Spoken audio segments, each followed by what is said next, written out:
Şu an Aksaray'a 30 kilometreden az bir mesafe kaldı. Çok şiddetli bir tipi var.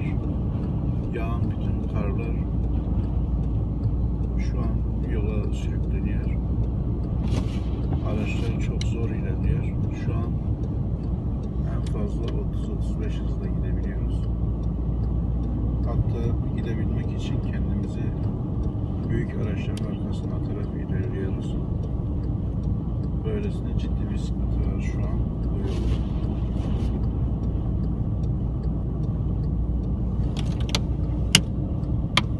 Şu an Ankara yolu Aksaray güzergahı üzerinden araçlar zor ilerliyor. Buzlanma var.